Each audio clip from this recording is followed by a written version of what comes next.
pilotes, certains jouent aux chaises musicales. Vic Elford sera cette année sur la Ferrari de Charles Pozzi en GTS. Derek Bell roule pour Mirage alors que Jackie X a le sourire. Le redoutable pilote belge veut faire triompher une 10e fois Ferrari. Y a-t-il des femmes au départ? Oui, 2. Marie-Claude Charmasson sur Chevrolet Corvette et Christine Beckers sur Chevron. Plateau fourni pour cette 41e édition. Il y a même une équipe japonaise, Sigma Automotive. L'objectif de la MC73 à moteur Mazda, découvrir une épreuve mythique et pourquoi pas, d'ici quelques années, venir triompher.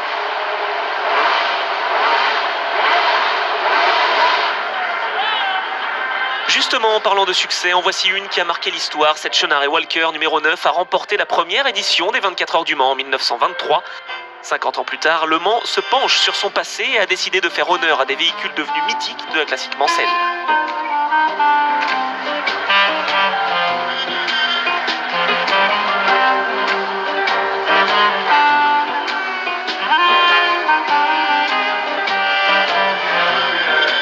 Les plus jeunes sont aussi venus, ils ont peut-être du mal à croire que ces machines aient pu affronter le long circuit de la Sarthe et tenir pendant 24 heures. Et pourtant si, ces Aston Martin, Ferrari et autres Bugatti étaient bien robustes.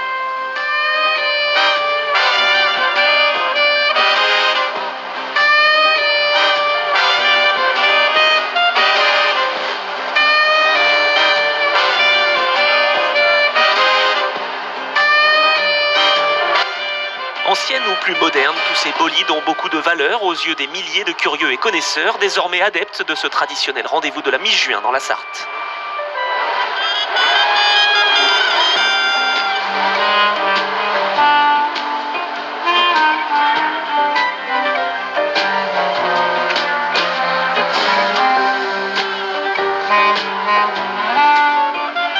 Maurice Trintignant et son célèbre bonnet, Pétoulet ne voulait manquer ce rassemblement en forme d'hommage pour rien au monde. Sterling Moss est là aussi. Dans sa carrière, le Britannique a roulé pour Jaguar, Mercedes, Aston Martin, Maserati et Ferrari. Rien que ça.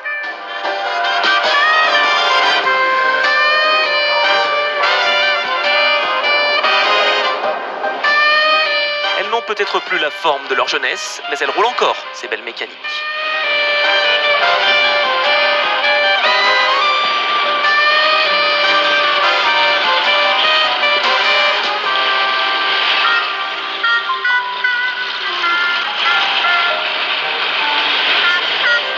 Forme de parade à travers la ville, elles rejoignent quasiment tout le circuit par leurs propres moyens pour s'affronter lors de 2 courses historiques sur le circuit de la Sarthe.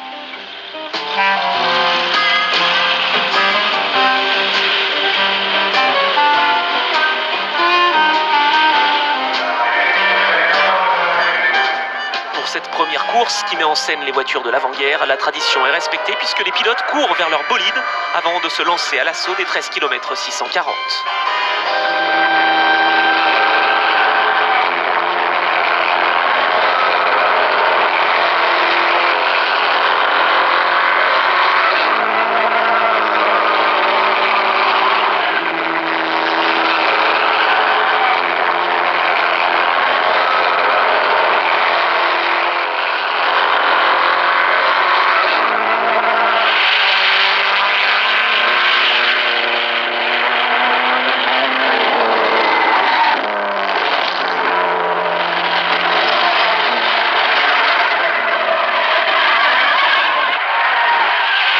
Belle légende régale à la fois les spectateurs, mais aussi les pilotes.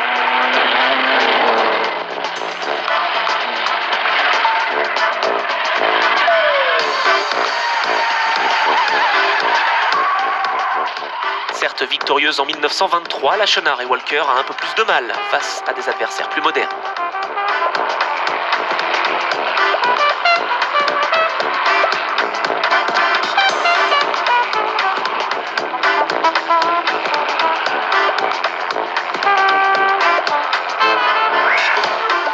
Sous un beau soleil monceau, les passionnés ont répondu présent, une belle entrée en matière que ces 2 courses organisées pour fêter le cinquantenaire des 24 heures du Mans. En 1957, c'est une parade de voitures historique qui avait été organisée pour célébrer le 50e anniversaire de la création de l'Automobile Club de l'Ouest.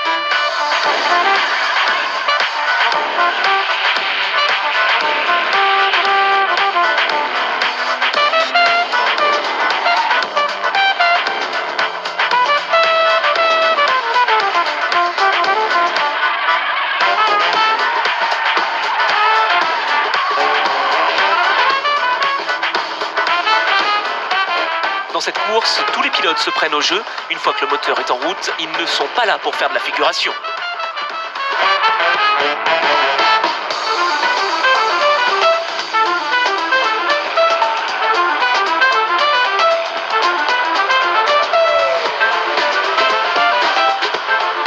Certes, l'essentiel est avant tout de participer et de célébrer un bel anniversaire, mais si la victoire est au bout du chemin, cela ne gâche rien.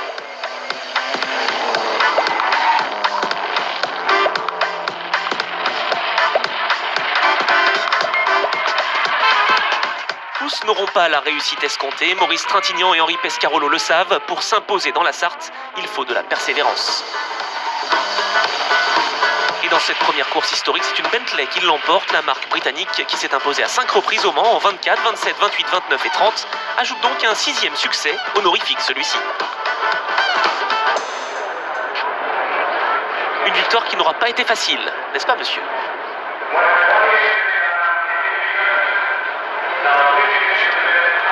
Quelques minutes plus tard, un deuxième plateau de voitures, plus moderne puisqu'il n'est composé que de véhicules de l'après-guerre, se met en place. Maurice Trintignant est tout sourire, Jean-Pierre Josso également, le pilote Matra est venu en spectateur. La pression, il l'aura dans quelques heures.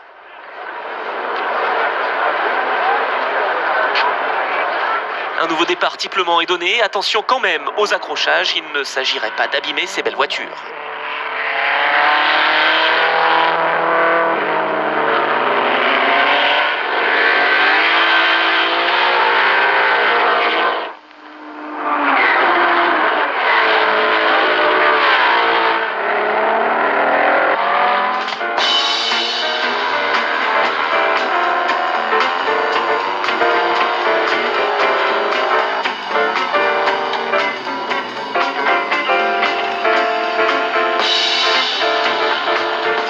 Pour cette superbe célébration, 84 véhicules répartis en 2 catégories auront foulé ce circuit de la Sarthe en préambule de la 41e édition des 24 heures du Mans.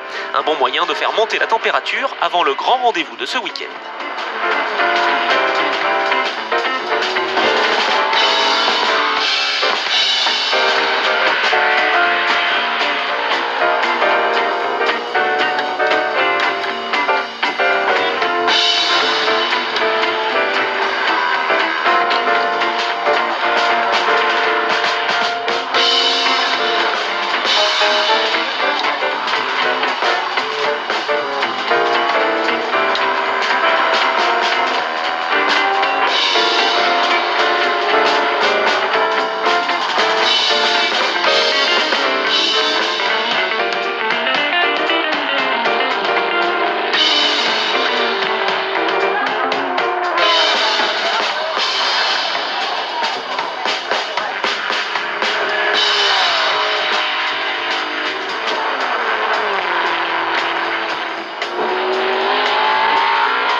À l'issue d'une course âprement disputée, c'est une Jaguar Type D qui va l'emporter, comme en 55, 56 et 57.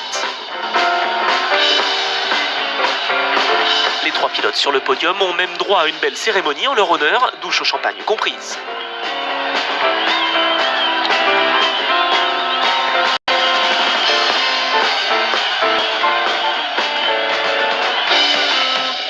Et notre dirigeable dans tout ça, eh bien il continue de surveiller les moindres faits et gestes des protagonistes de l'épreuve. C'est avec plaisir que l'on constate que les parkings sont déjà bien remplis. Cette édition 73 a attiré beaucoup de passionnés, signe que les effets du choc pétrolier ne se font pas encore ressentir en France.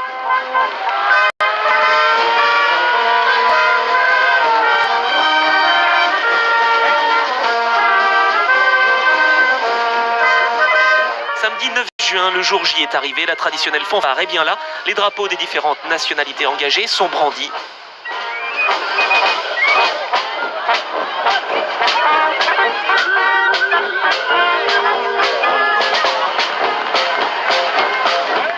Français, Américains, Hollandais ou Belges, en tout 18 pays sont représentés par les 125 pilotes présents.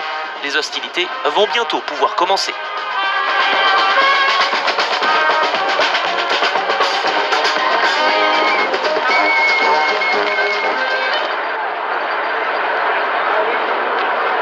Les gladiateurs se préparent à entrer dans l'arène. X et Pescarolo, deux des vedettes de cette édition, sont concentrés. Le tour de formation est sur le point d'être lancé. Le peloton des 55 voitures est en place. Un convoi impressionnant vu du ciel.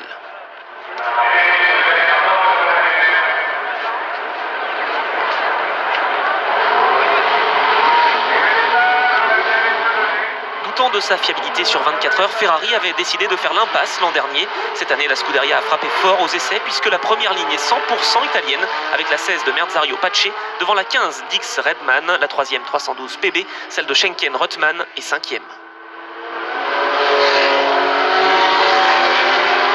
Matra, qui reste sur un doublé historique en 1972, est bien de retour cette année. Ses machines sont en embuscade sur la grille. Jean-Pierre Beltoise et François Sever sur la 10 sont 3e, juste devant la 11 de Pescarolo Larousse.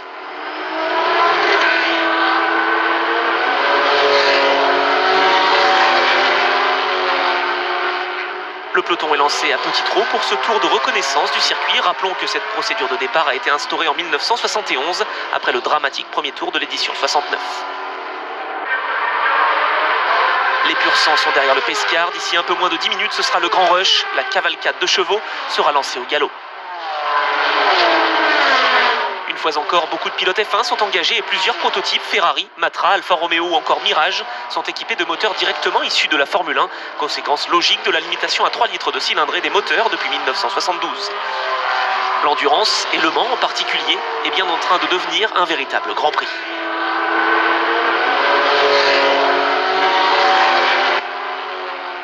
Le tour de chauffe est sur le point de se terminer. Déjà tout le monde est conscient que les Matra n'ont peut-être pas tout montré lors des essais. Afin de réitérer leur victoire de l'an passé, les tricolores alignent 4 voitures pilotées par 4 équipages 100% français. Sever Beltoise, Pescarolo Larousse, Depailler Volec et Jabouille Josso. Tous disposent des nouvelles MS 670B dotées d'une nouvelle boîte de vitesse Porsche et d'un V12 3 litres F1 dégonflé pour tenir la distance. Mais avec ses 312 PB spécifiquement préparés pour les 24 heures, moteur V12 Boxer de 450 chevaux à 10 500 tours minute, capot avant équipé de projecteurs et une carrosserie longue, Ferrari compte bien répliquer.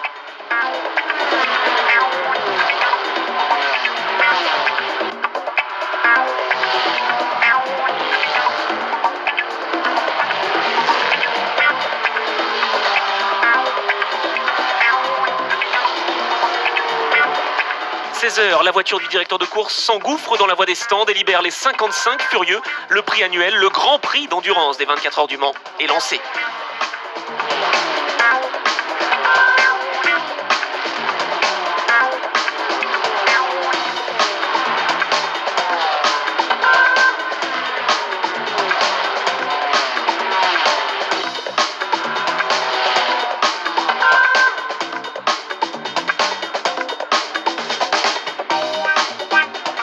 L'envol des Ferrari 312 PB est impeccable. Derrière, la meute suit de près dans un premier tour mené tambour battant.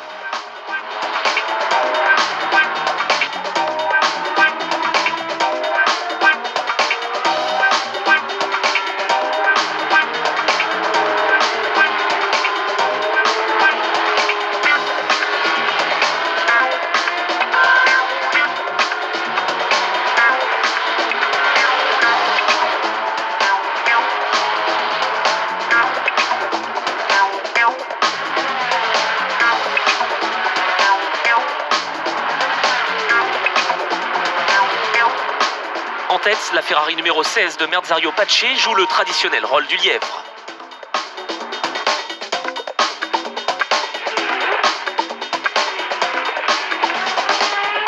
Pour l'instant, le plan est appliqué à merveille par la Scuderia, mais derrière, les Matra sont loin d'être décrochés. Aux avant-postes, le duel Matra-Ferrari, ajourné l'année précédente, tient donc toutes ses promesses.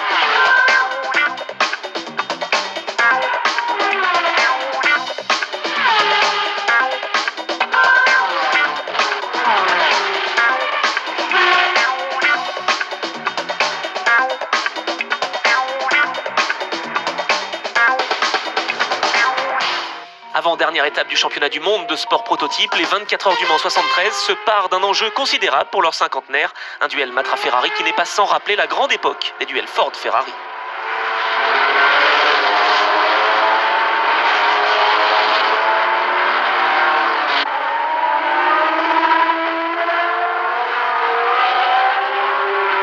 Ferrari en tête, mais les 4 Matras sont en embuscade. Les belles bleues sont plus que jamais dans la course pour s'imposer une deuxième fois consécutive dans la Sarthe.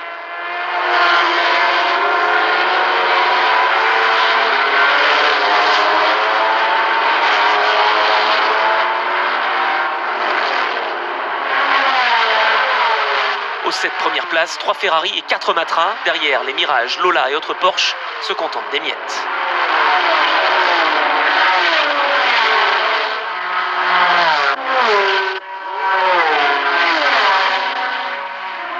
En GTS, l'affrontement met en scène les Ferrari Daytona et les Porsche Carrera, alors qu'en tourisme, les équipes usines BMW et Ford ne se font pas de cadeaux.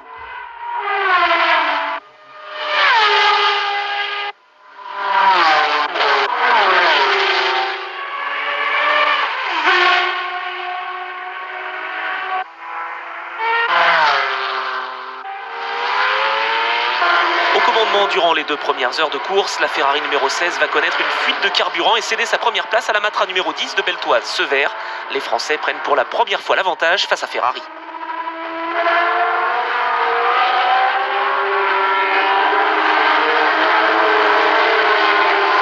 Comme toujours, le public est très attentif et suit de près les performances des hommes de tête. Les plus chanceux sont situés au-dessus des stands de ravitaillement. C'est ici que l'on comprend mieux la course.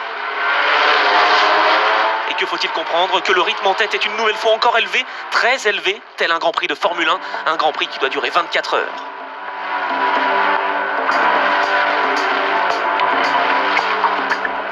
Le duel Matra-Ferrari est superbe, on comprend d'autant mieux cette véritable ferveur populaire. Plus de 250 000 personnes ont fait le déplacement et pour l'instant, ils ne sont pas déçus, bien au contraire.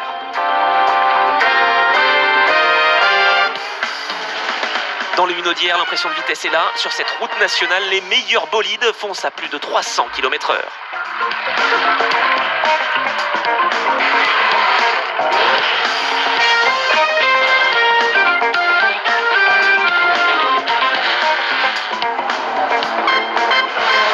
Matra et Ferrari s'affrontent devant, mais n'oublions pas les Mirages de John Wyer. Elles sont rapides, mais leur fiabilité n'est peut-être pas la meilleure.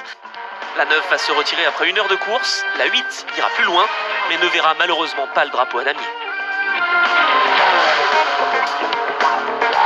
Course toujours impeccable des Matras, notamment la 10 de François Severs, qui donne tout pour creuser l'écart. En revanche, chez Ford, c'est la déception. La Capri RS numéro 54 doit déjà renoncer.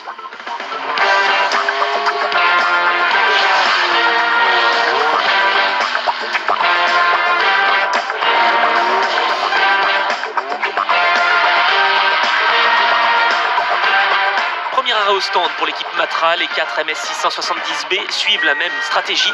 Severs, Pescarolo, Jabouille et Depaillé vont respectivement céder leur place à Beltoise, Larousse, Josso et Volec. Un choix stratégique qui laisse un peu à désirer. Les voitures se gênent. Dès l'an prochain, tout cela sera corrigé.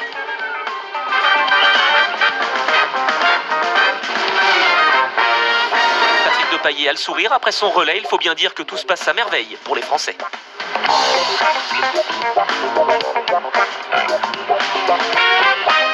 C'est reparti, les 4 voitures reprennent la piste de concert.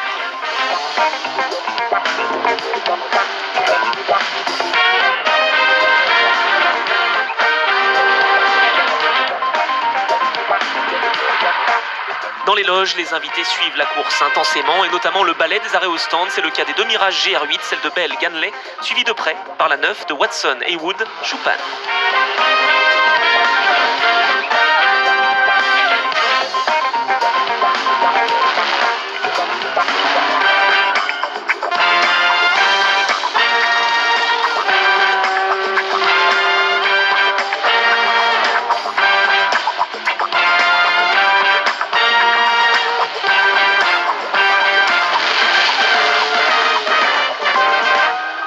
Chez Ligier aussi, on est appliqué. La JS2 Maserati numéro 19 est rentrée. Son patron, Guy Ligier, suit de près les opérations.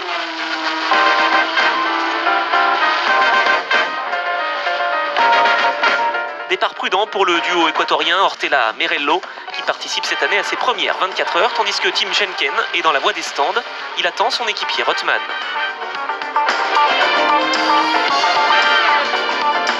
L'Australien est prêt à prendre le relais de l'Argentin, mais tout a l'air d'aller pour Rothman. Schenken va devoir patienter avant de prendre le volant de cette Ferrari 312 PB.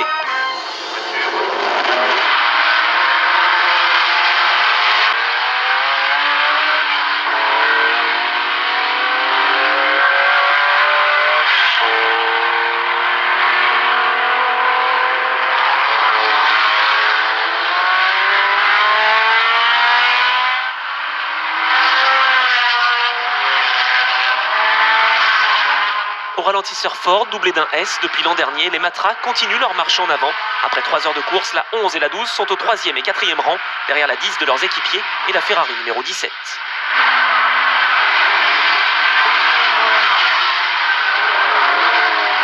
Au pied du podium, Josso continue de produire son effort, tandis que Volek est juste derrière la Ferrari numéro 15 de Redman et X.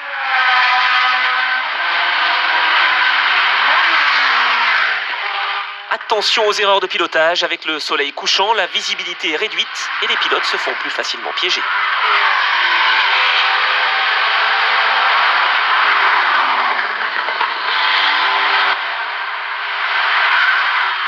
En cette année 73, Pescarolo fait équipe avec Larousse, c'est un duo solide, mais cela ne suffit pas forcément au Mans. Il faut aussi de l'endurance, de la maîtrise et de la réussite. Celle-là même qui fuit Josso et Jabouille. La 12 est en effet stoppée depuis plusieurs minutes sur le bas-côté en raison d'un déchappage à l'avant-gauche. Après une rapide inspection, Jean-Pierre Josso peut finalement repartir, mais il le sait, les minutes perdues sont toujours très difficiles à rattraper. Malheureusement pour les Français, ce ne sera pas un incident isolé. D'autres Matras seront victimes du même mal. Et nous y reviendrons un petit peu plus tard.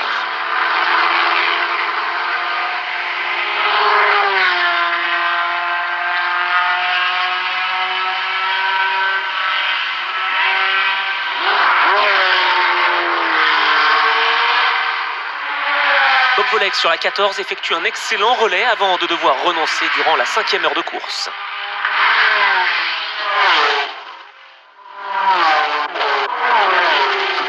Dans le camping des 24 heures, les spectateurs prennent leur quartier et s'apprêtent à vivre une belle nuit, une nuit féerique, enthousiasmante, trépidante, mais aussi pleine de rebondissements.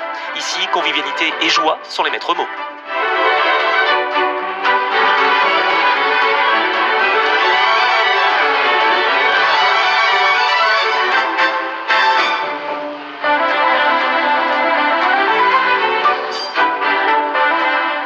Très bien dans le village, c'est aussi le cas pour Matra malgré quelques soucis.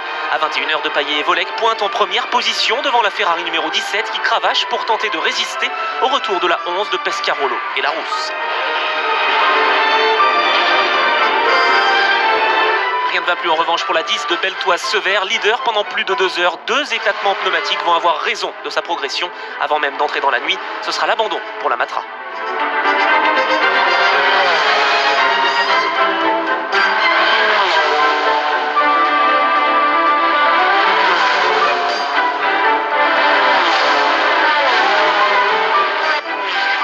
Le classement est donc largement modifié après 5h30 de course. Une Matra est en tête, la 14, devant la Ferrari numéro 17, la Matra numéro 11 et 2 autres Ferrari, la 15 et la 16.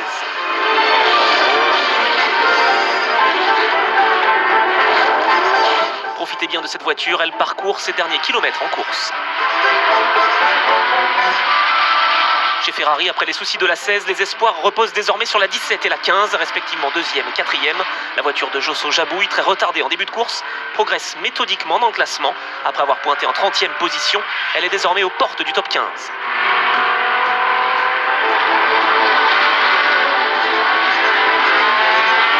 Plan aérien depuis notre dirigeable, le peloton franchit les virages Ford. Avec l'ajout d'un S supplémentaire cette année, la vitesse s'est largement réduite avant le passage devant les tribunes des stands.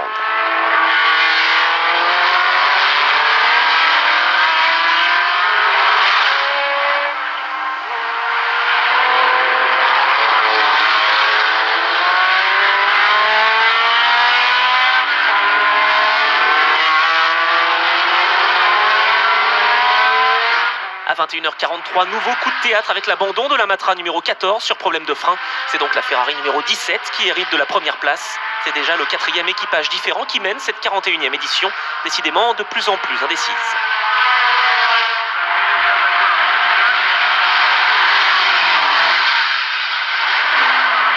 Matra a déjà perdu la moitié de son contingent. Ferrari reprend ainsi un avantage numérique sur son adversaire puisque les 3 Italiennes entourent la 11. Elles sont aux premières, 3e et 4e positions.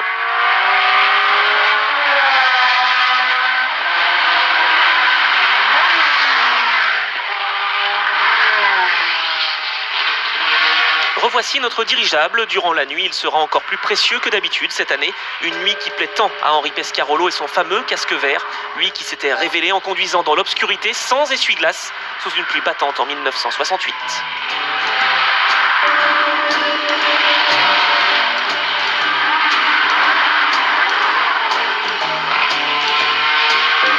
En cette année 73, pas de pluie à l'horizon, mais un duel intense entre les Ferrari et la seule Matra n'ayant connu aucun problème, la 11 de Larousse et Pescarolo.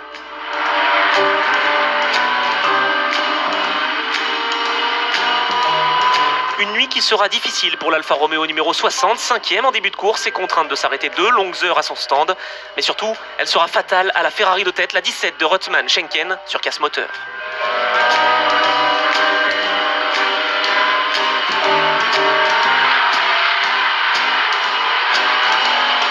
La valse des leaders continue de plus belle puisque c'est la Ferrari numéro 15 de Renman et X qui va pointer en tête à 2h du matin devant la Matra numéro 11 et la Ferrari numéro 16.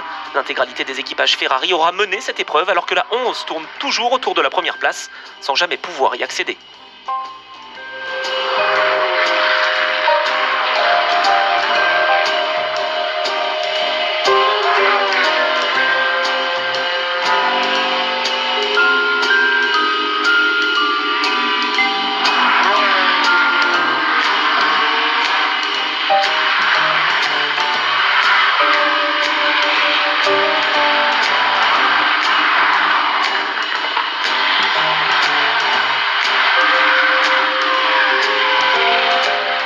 Dans l'obscurité, le rythme ne faiblit pas, la ronde infernale ne s'arrête finalement jamais.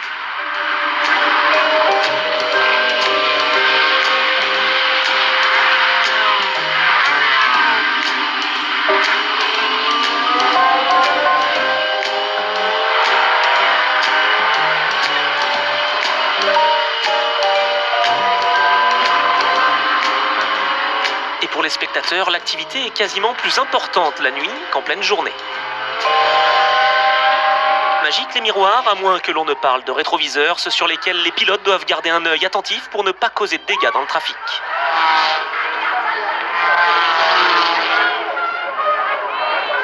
Dans le village des 24 heures, toutes les activités sont proposées, petits et grands sont enchantés, les spectateurs engrangent les sensations fortes sur les différents manèges et ingurgitent les collations, tout comme les voitures le font avec les kilomètres.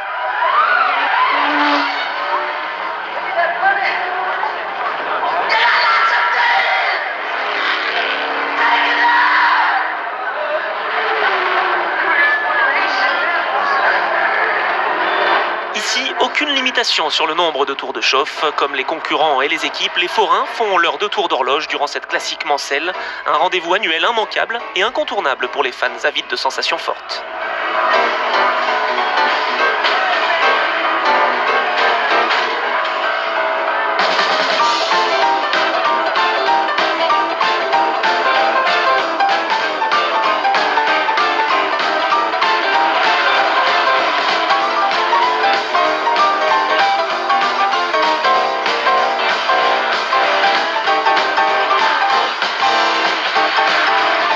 Les phares continuent de filer dans la nuit, les concurrents n'ont pas le temps de souffler. Généralement, les écarts se créent durant cette période d'obscurité.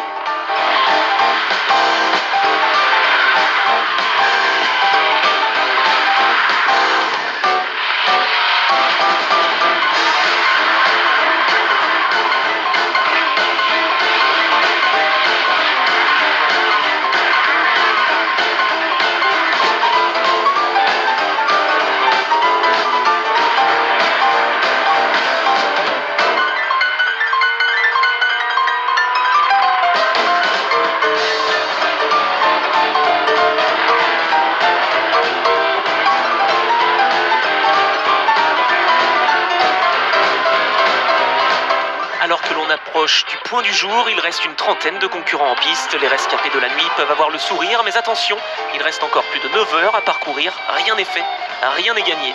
Il faut rester concentré.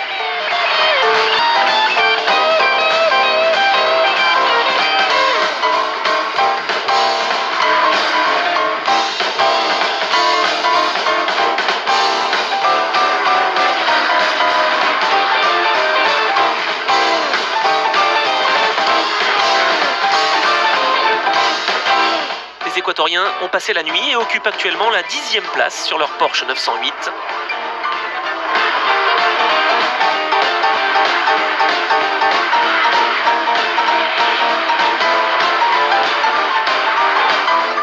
Chez Matra aussi, on a de quoi être satisfait. Après l'éclatement de son pneu en début de course, Josso Jabouille remonte dans le classement et pointe désormais en 12e position.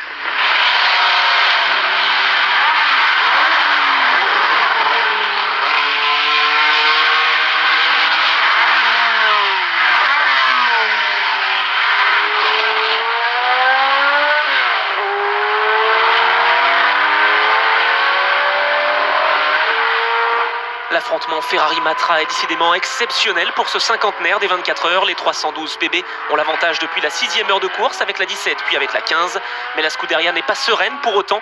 La 17 a disparu sur problème moteur alors que la 15 d'X Redman en tête commence à s'essouffler. Eux ne se préoccupent ni des soucis de Ferrari ni de l'attaque des deux Matra. À leur réveil, ils auront la surprise de découvrir un classement très différent de la veille.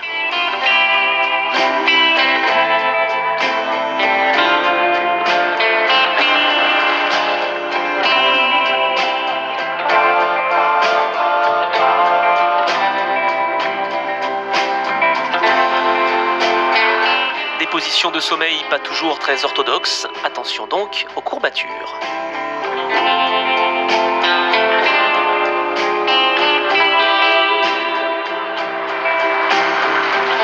À 8h du matin, le trio de tête comprend 2 Ferrari et une Matra dans l'ordre la 15 devant la 11 et la 16. En effet, le lièvre du début de course remonte fort après ses soucis et pointe désormais en 3e place. En tête toujours la 15, c'est le cas depuis la 11e heure. Mais elle est en sursis face à la Matra de Pescarolo Larousse qui fait plus que tenir le rythme puisqu'elle devient menaçante en ce début de matinée.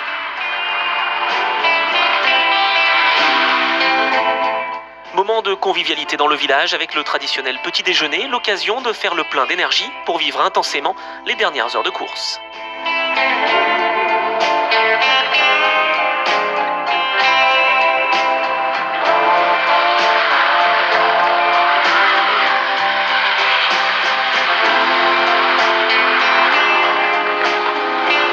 Alors que la plupart des spectateurs et spectatrices se remettent de leur nuit, toilettes et coiffure au programme, l'impensable, l'incroyable va se produire.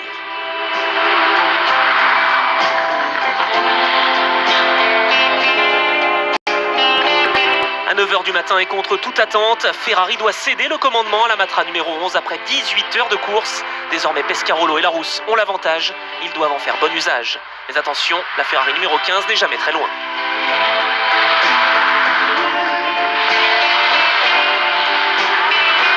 La Scuderia va-t-elle pouvoir réagir? L'équipe Matra va-t-elle triompher une 2e fois consécutive? Tous les paris sont ouverts en ce dimanche matin.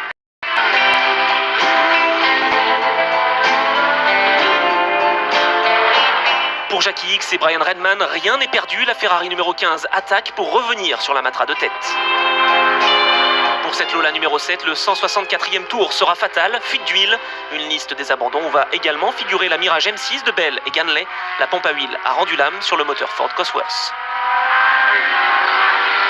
Tout va bien en revanche pour la 12 qui continue sa chevauchée fantastique. Quelle détermination pour Josso et Jabouille qui ne se seront jamais laissés abattre malgré le temps perdu en début de course. Idem pour la Ferrari numéro 16 qui est parvenue à remonter sur le podium provisoire après sa fuite de carburant.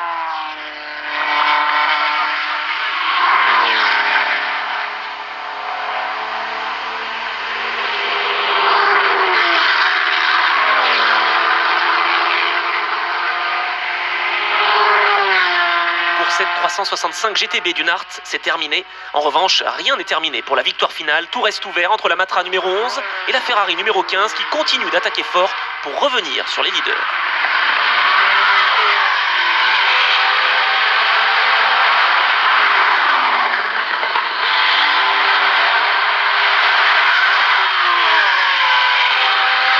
Dans cette mythique ligne droite des Hunaudières, l'impression de vitesse est fantastique.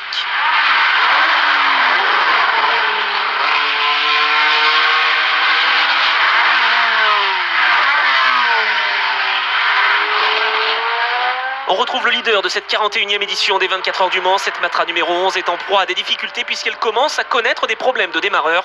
L'équipe Ferrari le sait, la 15 et la 16 sont en embuscade et continuent de cravacher pour profiter d'un éventuel faux pas de la machine de tête. À moins de 2 heures de l'arrivée, la course est totalement ouverte.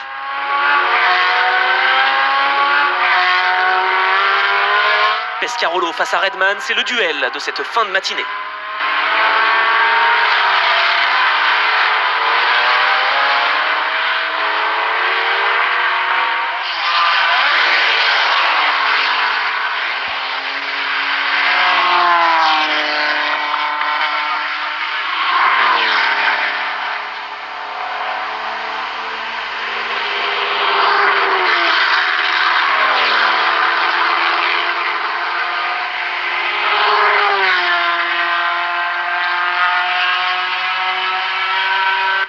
En tête en début de course, Merzario et Pache n'ont aucunement paniqué. Tout va bien pour cette 312 PB qui est installée sur le podium à moins de 6 tours de la Matra de tête.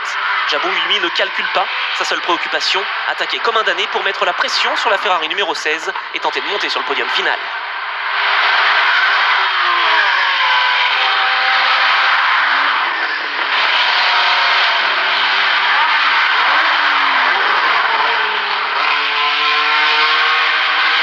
En tête, Pescarolo et Larousse ne lâchent rien. Pesca va-t-il s'imposer une deuxième fois consécutive? Larousse va-t-il enfin décrocher le Graal après ses 2 deuxièmes positions en 69 et 70? Cette fin de course prend, comme lors des premières heures, des allures de Grand Prix.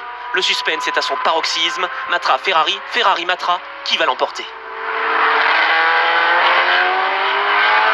Déshydratés, certains spectateurs ne vont même pas tenir jusqu'au drapeau à damier, alors que les leaders s'engouffrent dans la voie des stands pour un nouvel arrêt.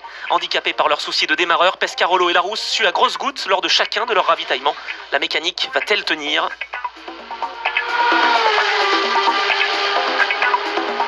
Les mécaniciens soulèvent le capot de la 11 pour tenter de trouver une solution. Pescarolo est monté dans son baquet, il patiente. Ouf de soulagement, la voiture va pouvoir repartir. Le clan français peut respirer. Les tenants du titre aimeraient s'imposer de nouveau, mais Ferrari détient tout de même le record de victoire au Mans avec 9. La tension est vive dans les stands car l'expérience de la Scuderia est indéniable. Arrêt également pour nos attaquants. Josso Jabouille, désormais 4e du classement général. C'est véritablement inespéré, c'est incroyable, mais ce n'est toujours pas le podium. Après un rapide coup d'œil sous le capot, ça repart. La Ferrari numéro 15 imite les Françaises. Au tour suivant, X prend le relais de Redman. C'est le rush final. Les équipes jettent leur dernière force dans cette bataille. Une bagarre disputée et indécise jusqu'au bout. Désormais, les dés sont jetés. Plus moyen de corriger le tir. Les pilotes sont livrés à eux-mêmes. Sur leurs épaules reposent les espoirs de leurs équipes respectives.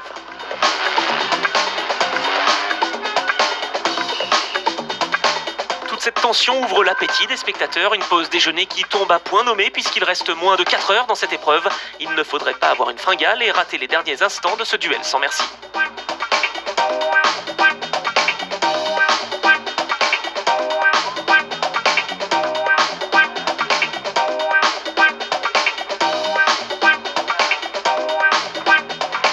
Les spectateurs ont répondu présent, ce sont de vrais fidèles. L'an dernier, ils étaient restés sur leur faim.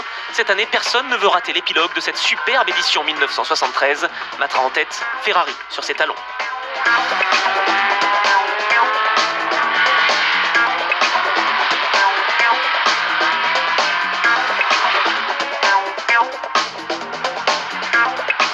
Le duel annoncé entre Matra et Ferrari est incroyable. À 14 h, les deux voitures sont roue dans roue. Une fin de course qui n'est pas sans rappeler celle de 1969. Jackie X était déjà présent.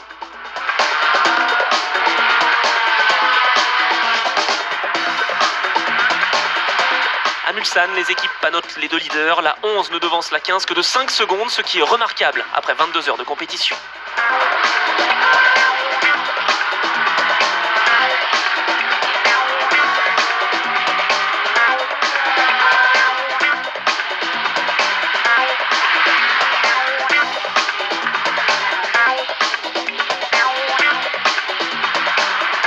Mais à 14 h 27, sous les yeux du pilote de notre fameux dirigeable, le duel de tête va prendre fin. Le moteur de la Ferrari de X émet de gros signes de faiblesse. Immense déception pour Ferrari, qui perd là son plus gros atout, sa plus grande chance de s'imposer une 10e fois.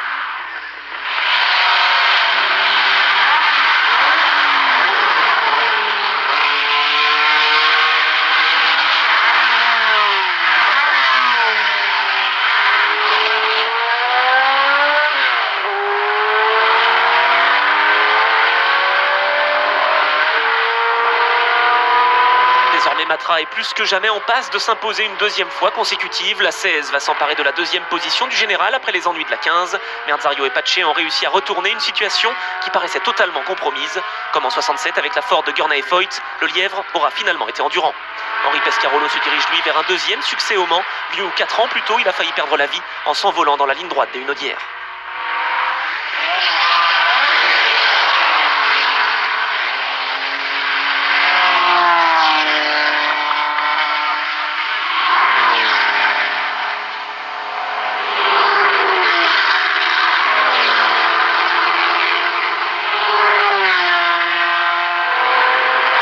Chapeau à la Porsche numéro 46 de Van Lennep et Muller à la 4e place finale, la première de sa catégorie, va récompenser les efforts de l'équipe.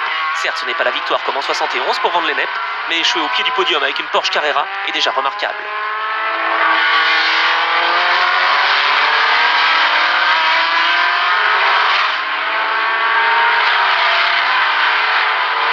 Le public est venu en masse près de la ligne d'arrivée pour acclamer les leaders. Matra a bien fait d'engager 4 voitures, 2 vont voir l'arrivée, les 2 sur le podium final. L'équipe française réussit l'exploit d'affronter Ferrari dans son jardin et de triompher. Les Italiens n'auront pas pu terrasser les tricolores, leur moteur V12 n'ayant finalement pas tenu la distance. La 17 de Schenken Reutemann et la 15 de X Redman sont privés des honneurs. Image terrible que cette Ferrari numéro 15 qui retourne au stand au ralenti. X, la mort dans l'âme, ne peut que s'avouer vaincu. Chez Matra, personne n'osait y croire et pourtant c'est bien vrai. Les mécaniciens de la Scuderia vont pousser la Ferrari numéro 15 dans le paddock. C'est officiellement l'abandon pour la 312 PB.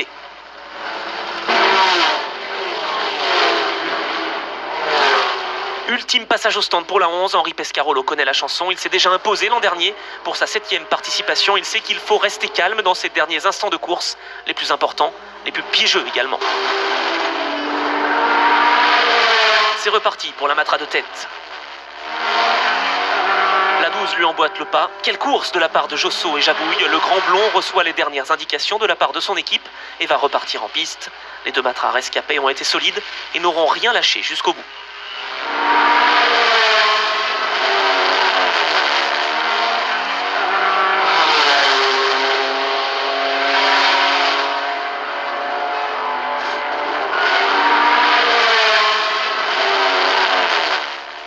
Pescarolo et Larousse se dirigent vers le succès, plus que quelques minutes avant la délivrance. Au Mans, plus que partout ailleurs, la persévérance est une qualité.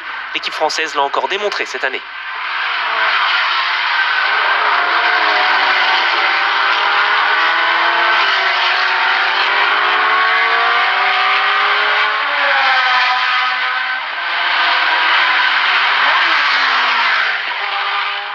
Quatre équipages 100% français au départ et 2 vont terminer sur le podium. Ferrari se sera bien battu. Le duel tant attendu aura eu lieu. Et après 1972, c'est une fois encore Matra qui va s'imposer. Il est 15h55, les leaders entrent dans leur ultime tour. Triomphe quasi total pour Matra avec la 11 et la 12 qui se dirigent vers les premières et 3e positions finales.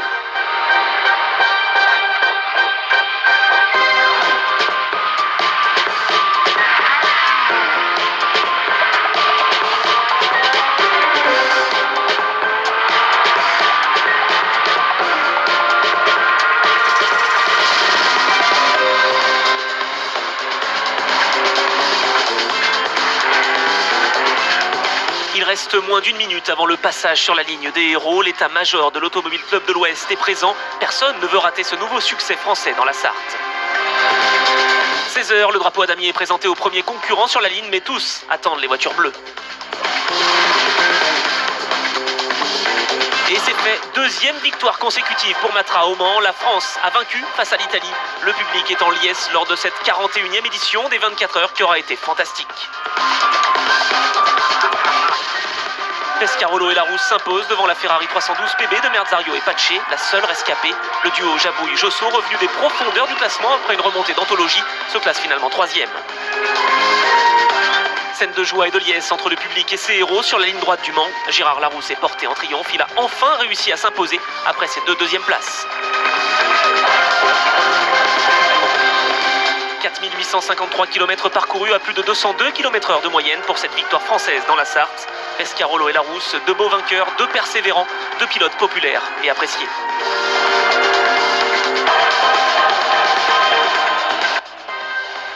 Devant l'objectif des caméras de télévision, l'équipe Matra est sur la plus haute marche du podium. Soyons certains qu'ils se souviendront de cette édition 1973 et de cette victoire acquise de haute lutte face à l'ogre Ferrari.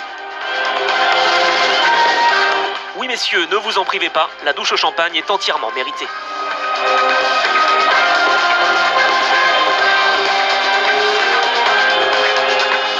Pendant ce temps, le service d'ordre est occupé à contrôler cette foule, une foule acquise à la cause des tricolores et prête à tout pour obtenir une image qui sera gravée à jamais dans leurs souvenirs les plus beaux. D'ores et déjà, Matra donne rendez-vous à ses adversaires. En 74, ce sera encore eux, les hommes à battre.